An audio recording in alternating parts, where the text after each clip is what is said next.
Doctor Farooq Sattar صاحب۔ بہت بہت شکریہ جناب اسپیکر۔ میں سمجھتا ہوں کہ 26ویں آئینی ترمیم میں تمام حکومت کی جماعتوں نے بھی اور پھر اپوزیشن کی ایک بڑی جماعت JUI نے بھی اس میں اپنا بھرپور کردار ادا کیا، اور ہم ایک خاص اتفاق رائے سے یہ 26ویں آئینی ترمیم بھی پہلے سینٹ سے اور اب قومی اسمبلی سے منظور کرانے کی پوزیشن میں ہیں۔ جناب اسپیکر، ویسے تو ہماری سیاسی، آئینی اور عدالتی تاریخ کوئی بہت زیادہ سنہری لفظوں سے لکھے جانے والی تاریخ نہیں ہے، اور بحیثیت آئینی ادارہ ہم سب ہی نے کہیں نہ کہیں ایسی غلطیاں کی ہیں کہ جس سے ملک میں سیاسی محاذ آرائی میں بھی اضافہ ہوا، اور جس سے اداروں کے درمیان بھی ایک تصادم کی کیفیت پیدا ہوئی۔ میں یہ سمجھتا ہوں کہ آج اگر ان بنیادی اصولوں کو سامنے رکھ کر یہ 26ویں آئینی ترمیم کی جا رہی ہے کہ ملکی استحکام کے لیے اس طرح کی ایک آئینی ترمیم کی ضرورت ہے، تو متحدہ قومی موومنٹ پاکستان، جو کہ اس ترمیم میں بھی کچھ ایسے کلازز یا شقیں ہیں جن سے وہ پہلے ہی ولنریبل ہے، میں اور میرے کانسٹیٹیوئنٹس اور میرے ووٹرز، میں سمجھتا ہوں کہ کچھ ایسی شقیں بھی اس طرح کہ جس سے میری ولنریبلٹی میں اضافہ ہوا ہے، لیکن اس کے باوجود بھی ہم نے ملک کے وسیع تر مفاد میں یہاں ملک کے استحکام کو قائم کرنے کے لیے اور حکومت کو یہ موقع دینے کے لیے کہ گزشتہ چند مہینوں سے پاکستان کے عوام بھی اب اس بات کے منتظر ہیں کہ ہم اپنی الجھنوں سے باہر نکلیں، ہم کسی آئینی ترمیم کے ذریعے، کسی قانون سازی کے ذریعے اپنے لیے موقع کریٹ کریں، موقع حاصل کریں، لیکن عوام بھی اس بات کی انتظار کر رہے ہیں کہ اگر خدا کر کے یہ آئینی ترمیم ہم جب منظور کر لیں گے آج صبح تک انشاءاللہ، تو پھر ہماری بھرپور توجہ، پھر ڈیلیوری اور پرفارمنس کے علاوہ ہمارے پاس اس کے لیے کوئی بہانہ نہیں ہوگا کہ ہمارے کام کرنے میں کچھ رکاوٹیں ہیں، ہم کام نہیں کر پا رہے، ہمیں عوام کے بنیادی مسائل حل کرنے ہوں گے۔ مہنگائی اور بے روزگاری کا خاتمہ اگر ممکن نہیں ہے تو کم از کم ہمیں مہنگائی اور بے روزگاری کو کم سے کم کرنا ہوگا۔ تیل، بجلی اور گیس کی قیمتوں، نرخوں کو کم سے کم کر کے پاکستان کے 25 کروڑ عوام کو ایک بہت بڑے بوجھ سے نجات دلانی ہوگی۔ ہمیں جناب اسپیکر، میں یہ سمجھتا ہوں کہ بجلی اور گیس کے لوڈ شیڈنگ اور بحران سے بھی ہمیں پاکستان کے عوام کو نجات دلانی ہے۔ جناب اسپیکر، میں یہ سمجھتا ہوں کہ ہم جتنی بھی ترامیم کر لیں، ہمیں پاکستان کی تھوڑا سا آئینی تاریخ کو بھی دیکھنا ہوگا۔ ہم اور بھارت یا انڈیا آگے پیچھے آزاد ہوئے 1947 میں۔ انڈیا کا کانسٹیٹیوشن 1949 میں منظور ہوا، ہمارا کانسٹیٹیوشن 1956 میں کہیں جا کر منظور ہوا، یعنی ایک پاکستانی قوم کی تشکیل، کثیر الجماعتی، کثیر اللسانی، کثیر الثقافتی پاکستانی قوم اور پاکستانی معاشرے میں یکجہتی قائم کرنے کے لیے ہمیں قیام پاکستان کے بعد 9 سال لگے اور 1956 میں جا کر ہم نے اپنا آئین بنایا، اور شومی قسمت 2 سال کے اندر اندر ایک آمریت آ گئی اور اس آئین کو پیروں تلے رون دیا گیا۔ اسپیکر صاحب، پھر اس کے بعد یہ ایک سلسلہ ہمارے یہاں 10 سال کے بعد دہرایا گیا، اور ہر 10 سال کے بعد یہ صورتحال سامنے آئی۔ میں یہ سمجھتا ہوں کہ 18ویں ترمیم ایک لینڈ مارک تھی، لیکن 27 رکنی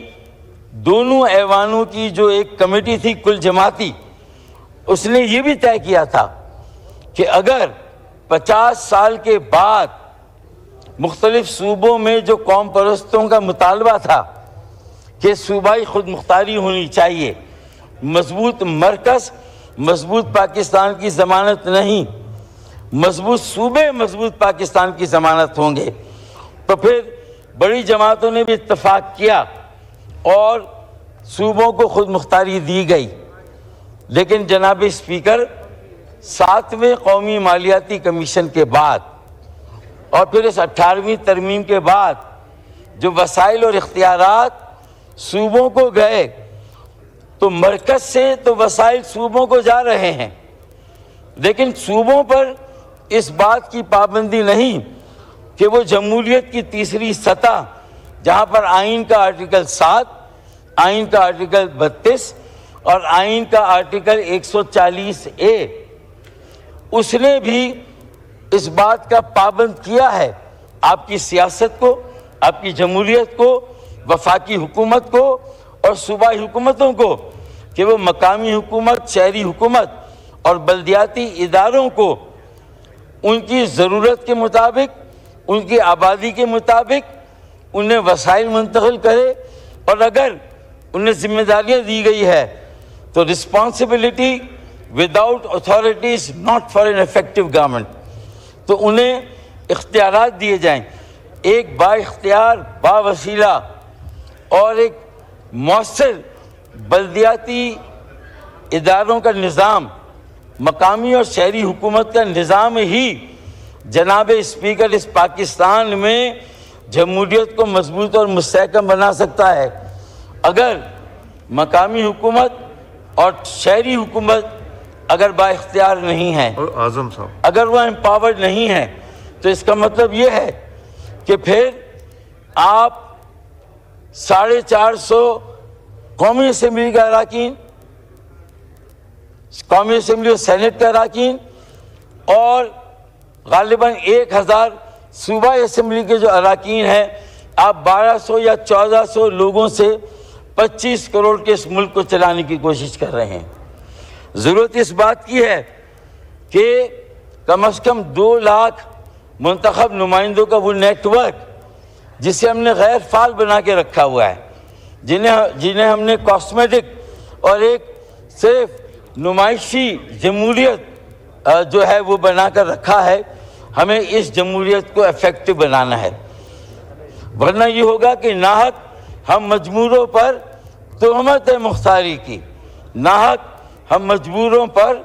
تہمت مختاری کی، جو چاہو سو آپ کرو، ہمیں بس بدنام کیا۔ تو میں یہ سمجھتا ہوں کہ اب اگر یہ جو خصوصی کمیٹی بنی تھی اس میں آپ کی اجازت تھوڑا سا، آپ کی طبیعت نہیں ٹھیک ہے، میرا خیال ہے بعد میں کر لیں گے پھر۔ نہیں، بہت ضروری، مجھے دیکھیں 140A، طالپور صاحب بہت بیمار ہیں۔ 140A جی ایک لازمی آئین کا حصہ ہے، اور اس کے مطابق صوبائی حکومتوں کو نہ صرف شہری مقامی حکومت بلدیاتی نظام قائم کرنا ہے، بلکہ انہیں فعال، مؤثر، با اختیار و با وسیلہ بنانا ہے۔ لیکن پاکستان میں ایسا نہیں ہے۔ NFC سے، مرکز سے صوبوں کو وسائل جاتے ہیں، لیکن پھر صوبوں کی مرضی ہے کہ وہ اپنی مرضی سے کچھ ضلعوں کو وسائل دیں اور کچھ ضلعوں کو وسائل نہ دیں، اور یہی مسائل اگر اسی طرح رہے تو پھر جو مختلف صوبوں میں، مختلف خطوں میں جو انتظامی یونٹس کے قیام کی اور نئے صوبے بنانے کی آوازیں ہیں، انہیں بہت زیادہ بلند ہونے سے پھر کوئی نہیں روک سکے گا. یا تو یہ طے کر لیں کہ اس ملک میں انتظامی یونٹس بنانے ہیں، یا پھر یہ طے کر لیں کہ اس ملک میں ہمیں بلدیاتی اداروں، مقامی اور شہری حکومت کے نظام کو مؤثر بنانا ہے. یہ کیسے ہو سکتا ہے کہ 50,000 اسکولوں کو ایک وزیر اعلیٰ یا ایک وزیر تعلیم ان 50,000 اسکولوں کا احتساب جو ہے وہ عوام کو حساب دے سکے، ان کی نگرانی کر سکے؟ ضرورت اس بات کی ہے کہ اگر کسی صوبے میں 50,000 اسکول ہیں تو انہیں مقامی شہری حکومت تک منتقل کیا جانا چاہیے، انہیں یہ ذمہ داری دی جانی چاہیے، اور اسی قدر انہیں وسائل بھی دیے جانے چاہیے. QM پاکستان نے وقت کی اس اہم ضرورت کو سمجھتے ہوئے ایک آئینی ترمیم کا بل دیا ہے، اور مجھے اس بات کی خوشی ہے کہ پاکستان PMLN کی حکومت نے، پاکستان PMLN نے ہم سے مکمل اتفاق کرتے ہوئے نہ صرف ایک مفاہمتی یادداشت پر ہمارے ساتھ دستخط کیا ہے، اپنے آپ کو اس بات کے لیے کمٹ کیا ہے کہ انشاءاللہ، اور یہ جو خصوصی کمیٹی تھی اس میں بھی یہ طے ہوا ہے، اور ہمیں وزیر اعظم پاکستان شہباز شریف صاحب سے بھی یہ یقین دلایا گیا ہے کہ اب یہ صرف ایک جماعت کی آئینی ترمیم نہیں ہوگی، یہ کوئی پرائیویٹ بل نہیں ہے، یہ اتنی ہی اہم ہے جتنی 18ویں ترمیم تھی. ہم 18ویں ترمیم کے بعد یہ انتظار کر رہے تھے کہ شاید 19ویں ترمیم اس بات کی ہوگی. دیکھیں، اگر مضبوط صوبے، مضبوط پاکستان کی ضمانت ہوتے تو آج پاکستان بہت مضبوط ہوتا، یہ معاشی چیلنجز ہمیں درپیش نہ ہوتے، یہ سیاسی بحران جس کا آج ہمیں سامنا ہے یہ نہ ہوتا. ہم نے اپنی جمہوریت کی بنیاد کو مضبوط نہیں کیا، اس کی جو نرسری ہے اس کو مضبوط نہیں کیا. ہم نے چند لوگوں تک، چند خاندانوں تک موروثی سیاست کو جو ہے وہ محدود کیا ہے. ہم نے عام لوگوں کو سیاسی جمہوری عمل میں شریک نہیں کیا. پاکستان کی سب سے آج کی اہم ضرورت ایک شراکتی اور شمولیتی جمہوریت ہے، اور وہ اسی وقت قائم ہو سکتی ہے جب ہمارے اس نجی بل کو، جہاں حکومت نے وعدہ کیا ہے کہ اسے 27ویں آئینی ترمیم کے طور پر، اس 26ویں آئینی ترمیم کے بعد جو 27ویں آئینی ترمیم ہوگی وہ پاکستان میں شراکتی اور شمولیتی جمہوریت کے سورج کو طلوع کرے گی. تو میں اس بات پر وزیر اعظم صاحب کا، میں تمام اعظم نذیر طاہر صاحب کا، اور پاکستان پیپلز پارٹی کے بھی جو نمائندے موجود تھے اس خصوصی کمیٹی میں، اور ANP Balochistan national party, BNP اور نیشنل پارٹی اور JUI، وہاں تمام سیاسی جماعتوں نے MQM پاکستان کے آرٹیکل 140A کی تشریح کے لیے،